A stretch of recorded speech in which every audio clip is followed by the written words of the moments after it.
नमस्कार दोस्तों, सीटेट गुरु राधे श्याम पांडे चैनल में आप सभी का स्वागत है। पिछले वीडियो में हमने कहा था कि सीटेट में कुछ ऐसे टर्म शब्द आते हैं जो बच्चों को कंफ्यूज कर देता है। जैसे यहाँ से आप ठीक ठाक पढ़कर जाइएगा, वहाँ जाने के बाद जब एग्ज़ाम हॉल में जाइएगा, वहाँ क्वेश्चन मिलेगा तो देखिएगा कि टर्म में समझ में नहीं आएगा कि क्या ही कह रहा है। पढ़ कर गए कुछ और वहाँ कुछ समझने लगे कुछ और। इसलिए हम वैसे ही शब्दों को लेकर आ रहे हैं जिस पर आपका कॉन्सेप्ट पूरा क्लियर हो जाए और एग्ज़ाम हॉल में आप फंसे नहीं। तो देखिए, जीन पियाजे महोदय ने जो परिभाषा दिया था संज्ञानात्मक विकास का, उसमें दो टर्म आता है। एक अनुकूलन होता है। अनुकूलन में दो उप प्रक्रियाएं होती हैं। अनुकूलन में दो उप प्रक्रियाएं होती हैं। पहला होता है समावेशन, आत्मसातकरण। ये दोनों एक ही टर्म है। ज़्यादातर बुक और नोट्स में देखिएगा तो आत्मसातकरण देता है, लेकिन पिछले बार देखा गया है कि इसके आत्मसातकरण के बदले में समावेशन पूछ दिया है। आत्मसातकरण के बदले में समावेशन पूछ दिया है। इसलिए आत्मसातकरण और समावेशन को आप लोग समानार्थिक शब्द समझिए। ये समानार्थी शब्द हैं। देखिए इसमें क्या होता है। आत्मसातकरण या समावेशन, इसमें पूर्व ज्ञान को नए ज्ञान के साथ जोड़ना आत्मसातकरण कहलाता है। पूर्व जो ज्ञान होता है उसमें नए ज्ञान को जोड़ दिया जाता है, उसे आत्मसातकरण या समावेशन कहा जाएगा। या दूसरे अर्थ में समझिए, नई सूचनाओं को अपने मौजूदा ज्ञान में शामिल करना समावेशन या आत्मसातकरण कहलाता है। तो आप समावेशन आप लोग क्लियर कर लिए। अब देखिए दूसरा टर्म है समायोजन। तो जब समायोजन और समावेशन दे देता है तो ज़्यादा कन्फ्यूजन होता है। आत्मसातकरण और समायोजन देगा तो आप ऑप्शन में छाट लीजिएगा, लेकिन समावेशन और समायोजन में बहुत दिक्कत होता है। तो समायोजन को समझिए। जब कोई बच्चा नए अनुभव का बोध करने के लिए अपने स्कीमा को रूपांतरित और संशोधित करता है। देखिए दोनों में क्या अंतर है। इसमें है कि पूर्व ज्ञान में जोड़ लेता है नए ज्ञान को, तो समावेशन हो जाएगा। इसमें पूर्व जो ज्ञान है उसको कुछ मॉडिफाई करेगा, रूपांतरित करेगा या संशोधित करेगा, इसके बाद जोड़ेगा। तो ये क्या हो जाएगा? समायोजन, रूपांतरित या संशोधित करके। तो ये दोनों टर्म समझ लेने से आप सीटेट पास नहीं कर पाइएगा। उसमें देखना पड़ता है क्वेश्चन कि कैसे क्वेश्चन पूछता है। तो चलिए हम देखते हैं पिछली बार जो सीटेट हुआ था उसमें किस प्रकार के क्वेश्चन इस टर्म से संबंधित आया था। तो चलिए देखते हैं कैसा क्वेश्चन आया था पिछले बार। देखिए 12 जनवरी 2022 को आया हुआ क्वेश्चन है। पियाज 12 नंबर पर हम दिए हैं। पियाजे के सिद्धांत में वह प्रक्रिया जिसमें एक बच्चा नए अनुभव का बोध करने के लिए अपने स्कीमा को रूपांतरित और संशोधित करता है, क्या कहलाती है? देखिए यहाँ क्या किया, संशोधित किया या रूपांतरित किया। पूर्व ज्ञान में डायरेक्ट नहीं जोड़ रहा है, रूपांतरित और संशोधित कर रहा है। तो देखिए ए है अनुकूलन, बी है समायोजन, सी है संरक्षण, डी है केंद्रीकरण। तो आप लोग अपने से आंसर कीजिए। हम अंतिम में, अंत जब होगा वीडियो का, उसमें क्वेश्चन का आंसर दिखाएंगे। आप लोग जो हम परिभाषा बताएं उसके आधार पर कीजिए। यहाँ रूपांतरित कर रहा है, संशोधित कर रहे हैं, तो क्या होगा? चलिए अब आगे नेक्स्ट क्वेश्चन देखिए। ये देखिए क्वेश्चन नंबर, जीन पियाजे के सिद्धांत के, क्वेश्चन नंबर 16 है। जीन पियाजे के सिद्धांत के अनुसार अनुकूलन किन दो मूल प्रक्रियाओं को समाहित करता है? देखिए हम बोले थे कि डायरेक्ट, कभी कभी डायरेक्ट पूछ देता है। तो यहाँ देखिए डायरेक्ट पूछा है। क्या पूछा है? कि अनुकूलन। तो अनुकूलन के दो उप प्रक्रियाएँ होती हैं। क्या क्या? आत्मसातकरण और समायोजन। लेकिन यहाँ आत्मसातकरण तो दिया नहीं है। तो देखना है कि आत्मसातकरण का समानार्थी शब्द क्या है।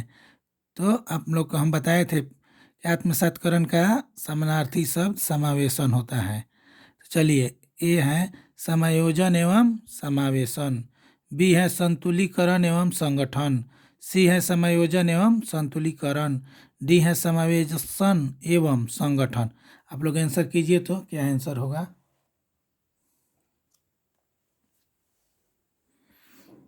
देखिए 18 नंबर क्वेश्चन है, 12 दिसंबर 2021 को पूछा गया था। पियाजे के सैद्धांतिक दृष्टिकोण से नई सूचनाओं को अपने मौजूदा ज्ञान में शामिल करने को क्या कहा कहते हैं। देखिए यहाँ क्या कर रहे हैं, नए ज्ञान में पुराने ज्ञान में नए ज्ञान को शामिल कर रहा है, यानी कि जोड़ रहा है। तो देखिए क्या होगा, आप लोग कीजिए। ए नंबर है समायोजन, बी है सामाजिकरण, सी है आत्मसातकरण, डी है संगठन।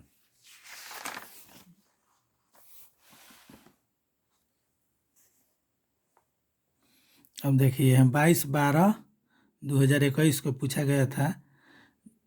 22 नंबर क्वेश्चन है, जब बच्चे अपने अनुभव को अपने वर्तमान स्कीमा में समाहित करते हैं, यहाँ पर भी क्या कर रहे हैं, पूर्व ज्ञान में इसको जोड़ रहे हैं, समाहित कर रहे हैं, तो उसे क्या कहते हैं, आत्मसातीकरण। यहाँ डायरेक्ट दे दिया है, आत्मसातीकरण, समायोजन, केंद्रिकता, संरक्षणता। अब देखिए इसमें क्या आंसर होगा, कीजिए।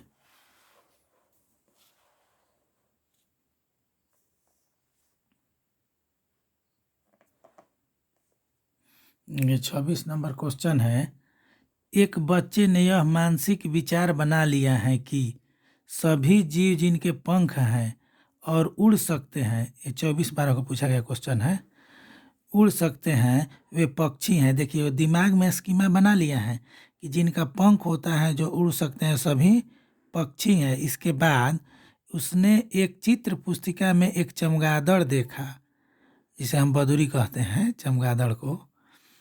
जब चमगादड़ देखा और उसे स्तनधारी कहने की बजाय पक्षी ही कहा। देखिए यहाँ क्या कर रहा है, थोड़ा समझने वाला क्वेश्चन है कि इनको क्या कहना चाहिए, स्तनधारी कहना चाहिए था, लेकिन इन्होंने पक्षी ही कहा।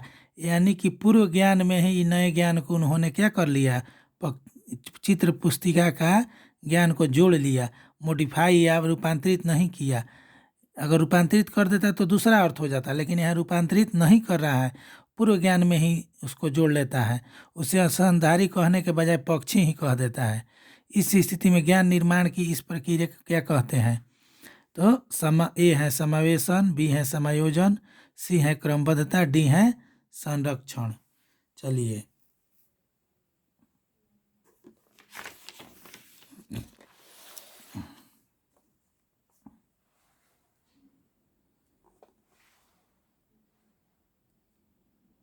क्वेश्चन नंबर 31 देखिए, 21/12/21 को पूछा गया था।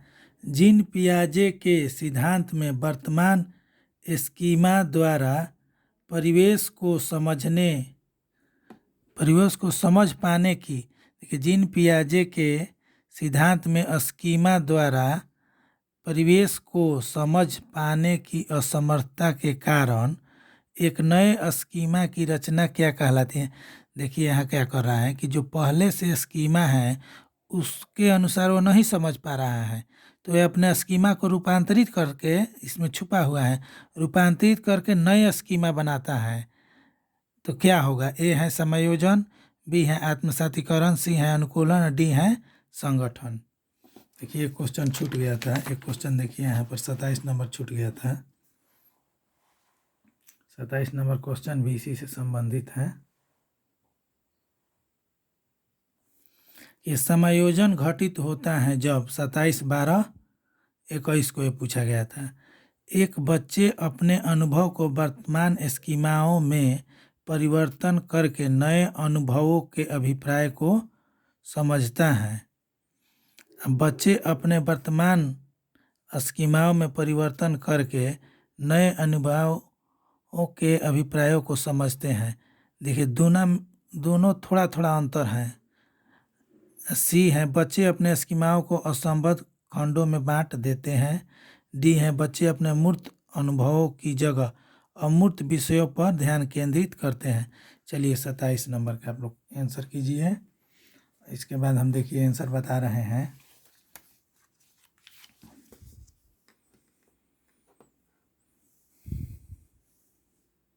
12 का आंसर बी होगा, 16 का ए होगा, 18 का सी होगा, 22 का ए होगा, 26 का ए होगा, 27 का बी होगा, 31 का ए होगा। चलिए, धन्यवाद।